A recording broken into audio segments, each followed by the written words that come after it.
Hey gang, it's Paul with Stud Pack. Welcome back to our channel. We are back here at our main remodel project, continuing to put the two bathrooms back together. Our next step in the project is to install the two vanities, but check it out, they don't fit. So come along with us as we get to chop up two $2,000 vanities. Now the homeowner ordered this vanity online along with the other one, and they each came packaged in a huge box. Now we see this a lot, right? Homeowners are buying furniture online and it shows up, and immediately there are big headaches. One headache we were expecting was that this vanity would not fit through this doorway. That's why you may have noticed we haven't installed it yet, but that's gonna be an easy fix for us. We're gonna install the vanity first, move it in and out of here, plenty of room to work, and once it's installed, we can hang this door and the last piece of base right down here by my foot. We were expecting that issue.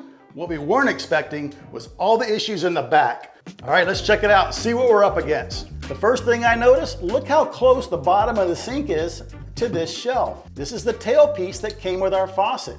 It won't even fit without hitting the shelf, and I gotta put on the trap. The other thing you notice, see our water lines back here? They are hitting the support for this shelf. And then down here, our drain is right behind this board, so that's in the way. And because our drain is so low, we're gonna have to cut into this to account for our trap. And when we do that, we have to make sure the drawers still work. So there's gonna be a lot of fun. The other thing we have to consider is this is intended to look like a piece of furniture. It's supposed to be pushed against the wall. But in our case, it's gonna hit the baseboard. So we're gonna have a gap at the top. And when we put the backsplash on, we're gonna have a gap on the sides. Now, because this is such a tight fit, you probably wouldn't see it, but we wanna account for that. And we're actually gonna notch the back legs so this thing is all the way back to the drywall. So that's all the challenges for this vanity. Let's go take a look at the other one. It's a little simpler, but it has challenges all of its own. So here's the second vanity, and as you can see, it's up on its end on some towels. We did that because that's the only way we can make all these corners and get it into the hall bath. And this one's a lot simpler. There are no drawers here. We are gonna notch these feet. The other vanity has square legs. This one has turn legs, but it's gonna be the same process. But check out the drain. I marked on here, here's the center of our drain, and here's the center of our water lines. So we're cool on the water lines, right? All kind of room right here. But the drain in the wall is lining up right here. So I've got plenty of room for my tailpiece right here on my sink. But as you can see, this shelf is in the way of our P-trap. So we're just gonna simply notch this one out. And that's all we have to do to this one. So since this one's easier and we have all this working room, I say we start on this one first. What do you say, bud? Let's do it. Let's get to it. All right, let me walk you through the setup on our first vanity. And the first thing we're gonna do is trim the back of the feet. As you can see, I simply have a piece of 3/4 inch plywood. We have it screwed to the leg. I've got a center line on the template, and I've got a center line on the leg.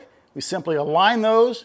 Now I know my window is in the center of the leg. The window is a little wider than the leg and a little taller than our base. That dimension is not critical. In my router, I have a pattern bit. So this bearing will follow the plywood, and the router bit will cut away the wood on the other side of the pattern. You're gonna see exactly what we're talking about. So let's get our depth set. I don't wanna go full depth. To me, that's taking off too much material at once. So let's go about 1/4 inch deep, about right there. We'll lock the router and get started.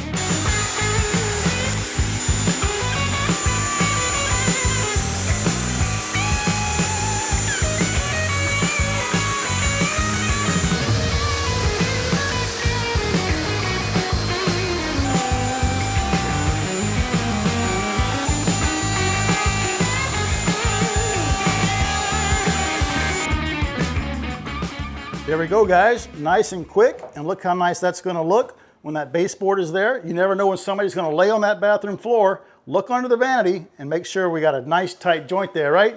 For all you binocular bobs out there, you probably noticed all of this. We're gonna come clean, and we're gonna admit it. Yes, there was some shipping damage. When we unpacked this thing, even though it was really well packed, the shelf did shear off these 2 pocket screws in each corner. They were really small, too small for this application. So we put the shelf back where it went, and then we put a 4-inch screw through the post into this piece right here. It's good to go. You'll never see this. It's on the bottom and it's in the back. A little damage on the front, but when this thing is flipped over, again, you'll never see that. Now that that part is done, let's tackle the drain. All right, here's our setup to cut the hole for the drain. Made this U-shaped piece of plywood. The bearing on the pattern bit's gonna follow this right here and cut out this section. Let's do it.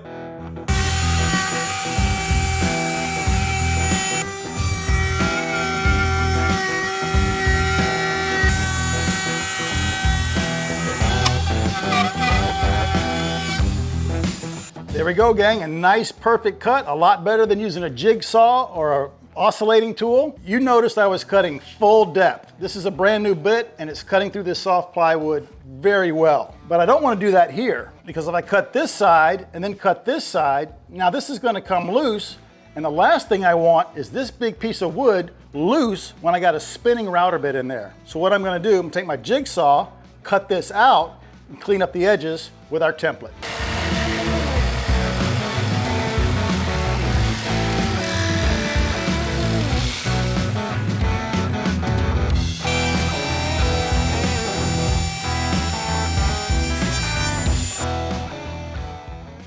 Fantastic, guys. Great job. And you may be asking yourself, well, Stud Pack, now that you cut this stretcher in half, didn't you weaken the shelf? It moves a little bit, but check it out. Now that we can push this all the way back against the wall, we can run a screw through here into our wall studs, and this will be stronger than factory. So let's clean all this up, move all our tools to the back of the house, and cut up that other vanity. It's a little bit more work, and I'm kind of anxious. All right, second vanity's turn. Now this one's a little different. We have a shelf in the middle, and it's in our way. It's got 4 little blocks underneath, each one secured with a Phillips screw. I'm going to remove those, take my knife, go around the paint here, and see if we can get this shelf out. If we can, it's going to make our job a lot easier.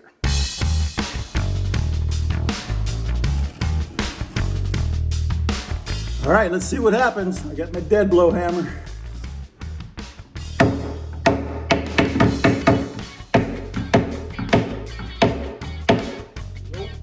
What if I've got the oscillating tool and just ran the blade in there and cut the glue? I like that. Okay.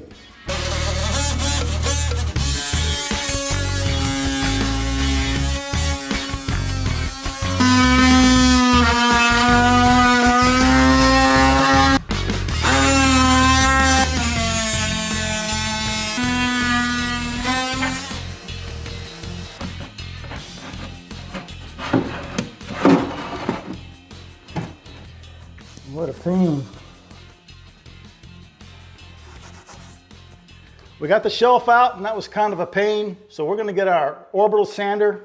We'll sand this, give it a coat of paint, and Jordan and I are thinking about not even putting the shelf back. Because when the shelf's here, you have very little room here and very little room here. And we all know that you store tall things under the sink, right? Here's our setup to cut the hole in this bottom shelf.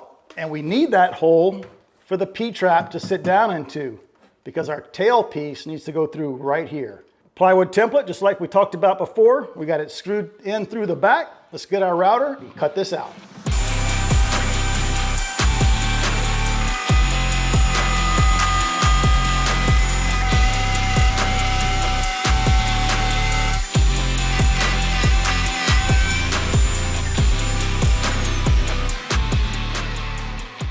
All right, guys, we're ready to cut the center partition. Jordan wants to use a jigsaw. He thinks it's gonna work. I think it's gonna bounce like crazy. Let's give it a shot, see what happens. I'm confident. All right.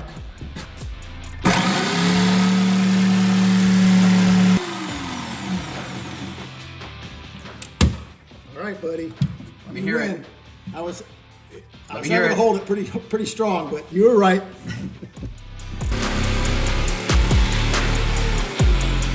All right, now let's connect those 2 lines and get that piece out of there.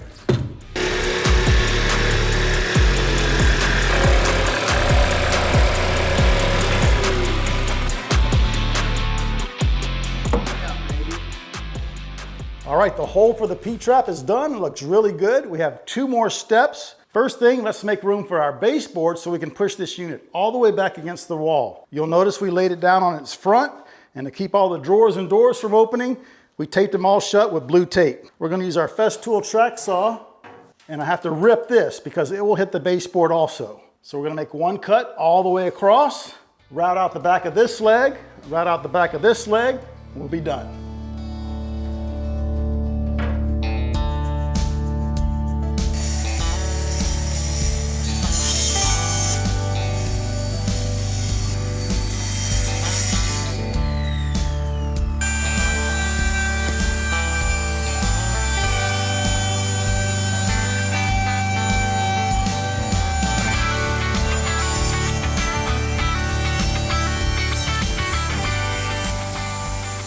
All right, gang, not too bad for freehand. It's up against the wall. Nobody's ever gonna see this back side. And you saw my technique.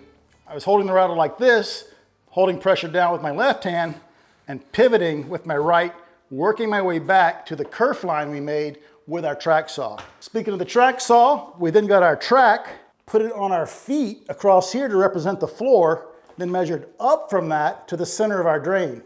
We also have the center location this way. X marks the spot. We're going to drill a 3-inch hole, and all the modifications to this one are done. Don't forget, we will sand and paint this. It's going to look sharp. I'm afraid to push too hard because then this is going to dig in. Like that.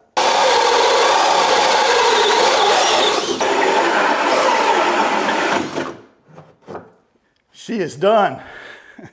All right, we are all ready to plumb this thing up, but we're going to save that for tomorrow. And check out the mess we made and look at all the cords. I think I'm going to head home and dream about cordless tools with integrated dust collection. We'll see you tomorrow. All right, guys, it is the next day. And check it out down here. Our vanities are all modified. And I did go ahead and paint the inside of this one where we removed that shelf, sanded it, coat of primer, coat of paint, and I even painted all the edges of this plywood where we routed it out to make room for our drains. Now, before we slide this in place, there's a couple things we have to do first. The first thing we're gonna do is put on all the new angle stops. So let's head outside and turn off the water to this house at the main water shutoff. Here's our main water shutoff right here. Pretty simple. Turn that off. Open this. Bleed the pressure from the house. Now we can go inside and start changing angle stops. All right, gang, we're ready to change the angle stops, and I have everything I need right down here on the towel. A little bucket to catch any water. I've got a crescent wrench, an angle stop remover, a tubing cutter just in case. I have a 13/16 and a 15/16 wrench. These are combination wrenches. I have 6 escutcheons, some pipe dope. Maybe I'll use it, maybe I won't. We're gonna see. And my angle stops. I'm gonna use a crescent wrench and pull off this shark bite cap. There's a little collar right here. If I pull that towards me, it's gonna release the fingers inside and I can pull off that cap. Slowly, here we go, not too bad at all. Now this pipe is covered with paint and drywall compound. I want it nice and shiny like a penny.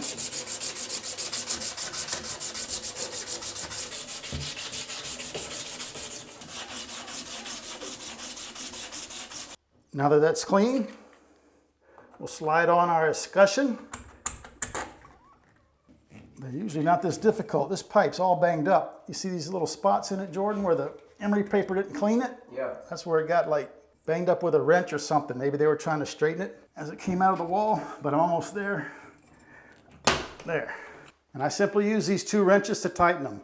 Rigid actually makes a couple of wrenches that work well, but I already have these tools in my toolbox. I'll grab the body of the valve with the 13/16 and snug up this nut with the 15/16. It gives me plenty of leverage.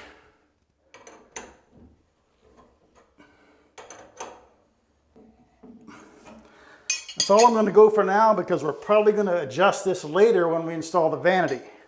Let's put this one on and then we'll do the toilet.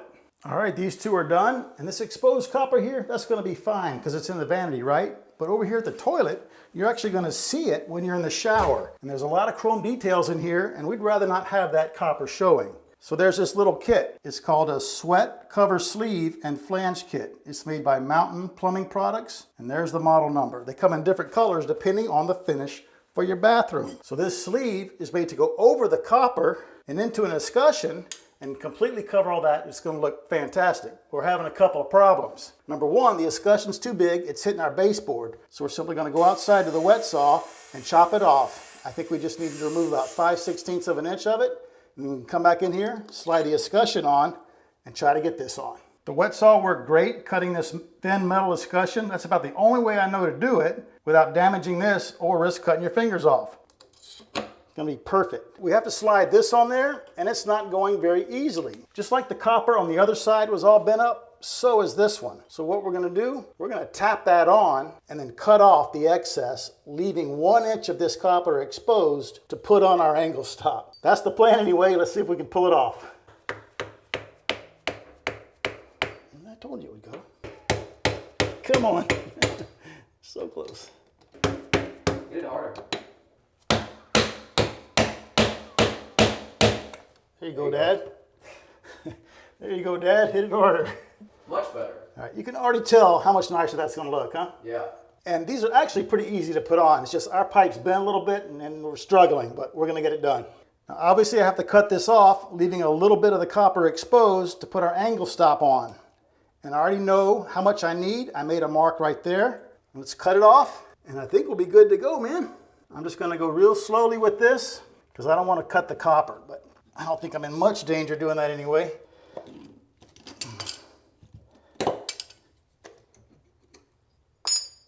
So it moved on me. Or I was on the wrong mark. I don't have enough.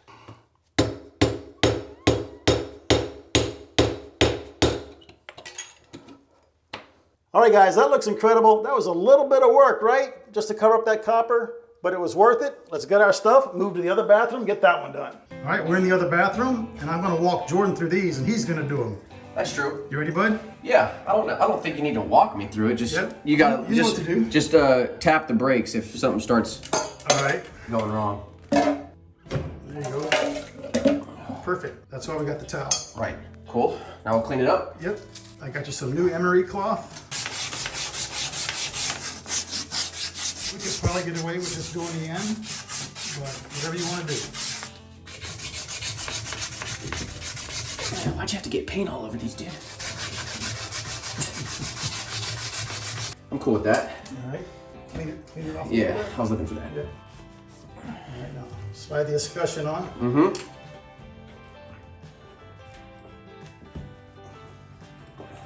Okay. Good with that? Yeah. All right. Now you're ready for your angle stop. Right. So we always get a lot of comments, should you put pipe dope on here? Now let me see, Right. let me see the angle stop. So these threads do not form the seal. That nut drives the ferrule, or the olive as they call it in the United Kingdom, right there, into there, and it's brass on copper. Two machine surfaces and they form the seal. But I had a project once in Los Angeles and I had a tiny leak here. I'm gonna work while you All right. tell the story. I spent 4 hours on the 405 going The down second there. busiest freeway in the world. Right, fixing that. So that's why I put a little bit of pipe dope right here Yeah, we'll go ahead and do on that. this side, especially with these, because they're bent. You can tell these parts are so hard to slide on. It's more of an oval shape. So that's why I put a little bit right there. I don't put any on the threads because it's pointless. And the pipe dope is doing what exactly? It's gonna fill that microscopic void where you're gonna have a leak.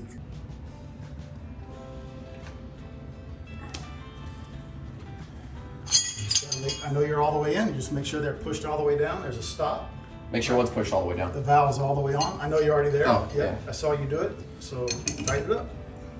And it's easier to get this one on if this is in the off position. Now you got more. Oh, now I can go Yep, deeper. Yep. Good tip. See that? Yeah, it's You the like, wrong- you like that nice little move? I do, but it's the wrong way, bud. Right. I was just showing the move. Right, right. I don't want to show the move in action. Right. Right. You want to make sure the threads were started right. Exactly. Yeah, I know. I was just checking all the, I know. dotting the I's and stuff. And it may be easier for you sometimes on this one. Mm-hmm. Just grab it right here. On the toilet, we didn't have room because the floor's right here. Okay. But that's a lot easier. Oh yeah, I can get way more Yeah. on it. Yeah. Okay. And we'll do the last one. Nice job. We got 2 more. 2 more. Aren't those wrenches easier than using a crescent wrench and a pair of channel locks? Yep. They don't slip. Oh, So you get it start. It's easier to get it started back here. yes. And we're not going crazy, right? About Right. about a quarter turn past tight. Yeah. I mean that's. That's what I would say. Yeah. I'm not trying to like break it. Yep. Nice. All right, one more. Yeah. All done, bud? Yeah. All right.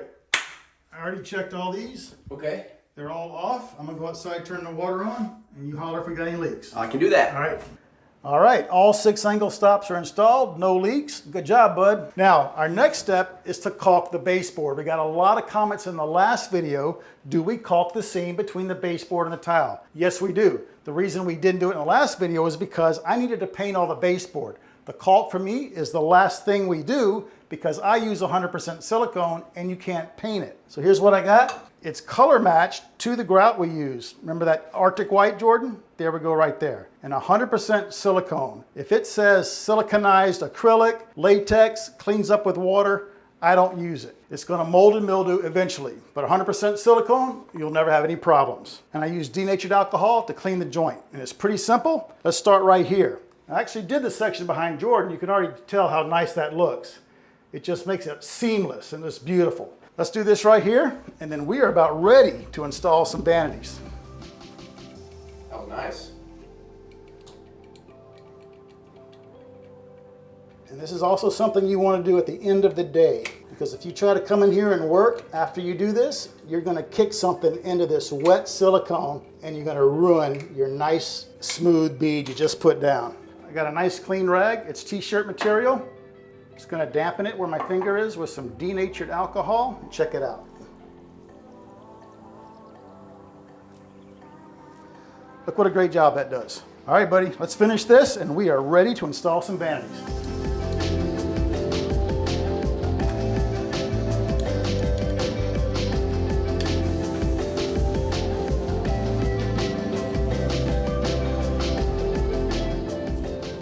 Easy peasy. Let's go. Let's go. Ready to install vanities? I'm ready. I know Mom is. She's hovering back there waiting, huh? All right, gang, there it is. All installed. Even works. Now I have a place to wash our hands. So we hope you enjoyed that, and we'll see you in the next video. We're just kidding. We wanted to do one first so we can really show you detail on the other one. But check this out. We used our laser to get it perfectly level, and I even put stud pack green LED lights under the faucets. Just kidding again. That's actually the laser beam hitting those plastic washers. But Jordan loves that idea. Maybe a manufacturer can pick that up, huh? That'd be sweet. Awesome. Let's head in the other bathroom and get that one installed. Here we are at the other vanity, and Jordan and I decided it's going to be a whole lot easier on us and save our backs if we put the faucet in now, because I have all this access from the back. I could do it right here instead of getting my back and laying in here and trying to make all the fittings work. And it couldn't be any easier. It's a Delta Woodhurst widespread faucet. We've got the spout. They come with the plastic washers, so we don't need any silicone or putty there. We got all the hardware. Let's start with the spout, bud. You ready? Let's do it. All right. Okay, here's our spout. I got the plastic washer right there, and I'm going to put the stopper rod in because I want to show you what's going on underneath. This U-shaped washer is going to go just like that, with the rubber washer between the steel washer and the bottom of our countertop. And this washer is U-shaped to give you room for the water line and also the down rod right here. Let me pull that out.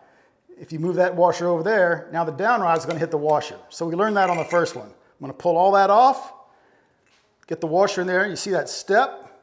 Step goes inside, just like that. I'm going to stab this through this hole, get underneath with my two washers, and this is the nut. It's got a screwdriver slot here, but it's better to grab it out here, at least in our case. Let me get this finger tight, and then we're going to install the two handles. Here's the faucet handle for the hot side, and we know that because of this tag, and we know it another way because this one actually has an H on the top for hot. Sometimes they don't have that on there, so you got to rely on the tag. I'm going to spin this brass nut off of there. I've got a steel washer and a plastic washer. It's the same design as the plastic washer under the spout with that little step. That step goes inside the valve body just like that. And we're going to stab this through the hole. Perfect. Now I'm going to get underneath and put these on in that direction. Make sure these two screws are like flush right here. You don't want them screwed in all the way because you need the adjustment. You don't want them back out too far because you want them threaded in this brass. I love this design. No basin wrench needed. That is such a pain. All right, am I snug? Yep. We use our combination square like this just to make sure they're all the same distance from the back edge. Then we're going to tighten it up. The other thing you got to watch for, this is off and that's on. Sometimes people install them like that and it's not lined up, right? So when it's off, we're in a straight line parallel with the backsplash. Jordan's going to get these lined up for me. I'm going to head underneath with a 5/16 nut driver and tighten those screws on that brass nut and secure the two handles. All right, now let's head underneath and connect it all. You connect it with this piece of tubing. This goes to the spout. One side snaps onto the cold side. One side snaps onto the hot side. No tools required. Here's our tailpiece assembly. I like to do a couple of things. I like to unscrew these two parts right here. And I like to put a little thread sealant on those fine threads right there.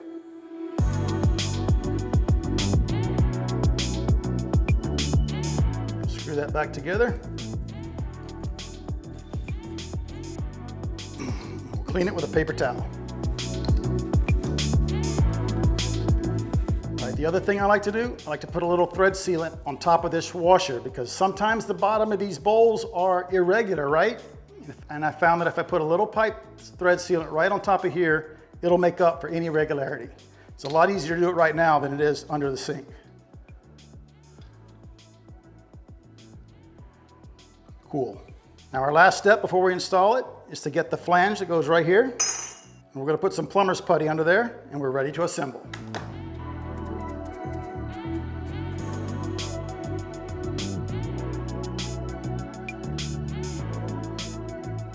See these holes right here? It's very important you don't clog them up. Those are your overflow holes. Check it out over here. If the sink fills with water, there's a hole right here. The water will go into this hole, and you can see the space right here. It runs down inside, and you can get out right through there. So very important not to clog them up. I'm gonna place this in there, and Jordan's gonna hold that for me, and I'm gonna get underneath there and install this part. All right, that's what it's gonna look like before you tighten the nut on the bottom. Come on down here, and I'll show you what I'm talking about. We're going to tighten this brass nut, and it's going to pull it all together and make it watertight. And this is for your stopper, so it's got to point straight back.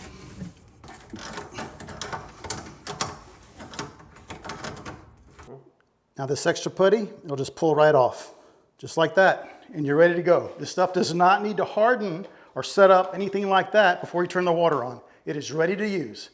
Let's hook up the down rod for the stopper, and we're almost ready to put this in there, bud. Let's do it. On this little stopper, this tab goes in the back against the wall. It wouldn't go this way because then this part may not engage. I'm gonna spin it around like it's supposed to go and see the difference. So we're gonna drop it in the hole, then come from the back side and install this. I'm gonna remove this nut. And the nut goes on there. Let's see if I stabbed it. Yeah, and then. Okay, so now I stabbed that little piece I was telling you about, and now the stopper's working up and down. And I'm just gonna go finger tight. There we go. I already got the rod in, and now these are our last two parts. And this little spring clip, you get half of it on there. Put that on the stopper rod. Put that on there. Then the other half of the spring clip. Hold it in place. I can tell I'm hitting these hoses. If the hoses are hitting this, we'll use some zip ties or something and clamp that over there out of the way. I'm liking that. Now we tighten this nut, and we are about ready. All right, we've even installed our supply line, so that leaves us only one more connection on each side. And I'm gonna remove the aerator right now. It comes with this little tool, and I'm doing that so I won't forget. And I wanna remove the aerator so that any trash that's in the line is gonna get blown out down the drain instead of clogging up our brand new aerator. Now it's time to get this in there. It's going there.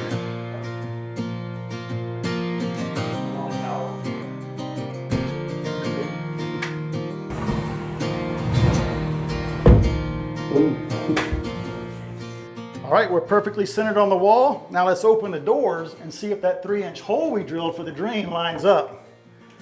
All right, maybe it's a 1/4 inch off, but that'll work. All right, gang, all we gotta do, we're gonna level this with the laser, secure it to the wall, hook up our plumbing, and we could wash our hands. All right, just like the kitchen cabinets, we used our laser beam to make sure this cabinet was perfectly level, left to right and front to back. We are splitting the laser beam in half with the front edge, and the rest of the laser beam is on the backsplash. And we're even picking up all this stardust that's on the top. The laser beam is grazing across the top of that dust. Pretty cool. Let's fasten this to the wall, connect the plumbing. We'll attach the backsplash to the wall with some silicone, and we are done. All right, gang, we're all connected. Now, I'm missing one slip joint nut right there, but I'll put that on later, but it is working, drains fine, and this hole we cut out was just big enough. I'm hitting a little bit on the side, but it's fine. So we hope during this video we saved you a little bit of panic at your house if you're installing one of these and you find out that the cabinet is in the way of your plumbing, because it was easier to modify the cabinet than to cut open our freshly painted wall and move the plumbing, right? So if you're finding that the framer on your like button is in the way of the plumbing for your like button, now you know how to modify it just like we modified this cabinet. Once you change it, smash that like button for us, ask a question, drop a comment, subscribe if you haven't already, and we'll see you on our next video.